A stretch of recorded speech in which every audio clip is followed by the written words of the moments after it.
Moving now to a continuing coverage of the fireworks fire where 7 people remain unaccounted for this morning. KCRA 3's Mike Dussel joins us now live from Yolo County to let us know what we can expect today as crews are now able to move in and process the fire scene.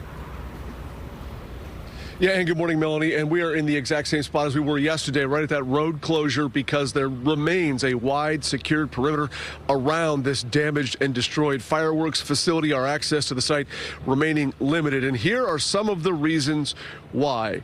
A team of federal ATF explosive experts have joined this investigation. Emergency responders also say this site remains a hazardous location, partly because of all the chemicals linked to the fireworks fire and the work that continues to try and mitigate those hazards. Aside from the investigation, there also remains the process of trying to locate the 7 people still unaccounted for. And as part of this scene, the Yolo County Victim Services Program has been activated for family members of those unaccounted people. And again, back out here live, authorities here say this secured perimeter will remain in place to keep the public away, since this is a hazardous chemical site as well as, in their words, a crime scene.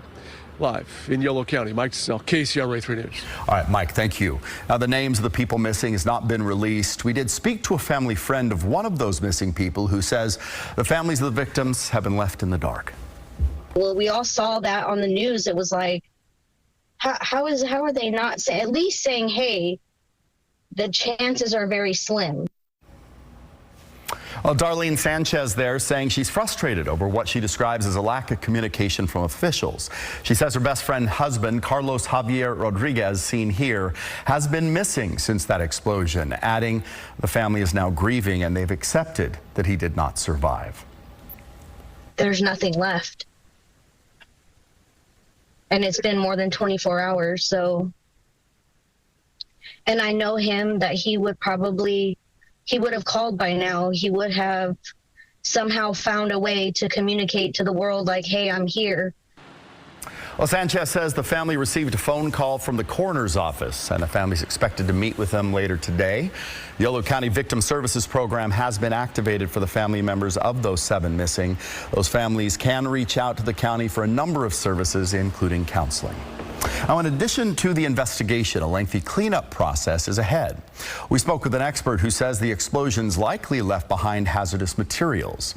Ray Villanueva works for a company called Catalyst Environmental, a remediation company that deals with contaminated soil. He says there's a lot to consider when it comes to the chemicals used to make fireworks, adding he expects a lot of soil sampling to go on in the next few days as they test different spots.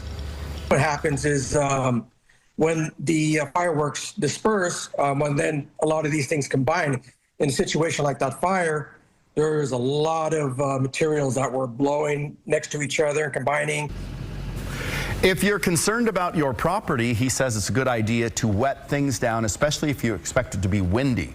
He says you can also get in touch with your local regulatory agency for any debris items. He says they should be able to take them off your hands. So as a result of the explosion, several fireworks shows in our area have been canceled. The Yuba Sutter event that's returning for the first time in 7 years has to move to Saturday. So you'll want to make note of that. Officials say the Lodi Lake fireworks show is off. They say the fireworks they were planning to use this year were being stored at that Esparto facility.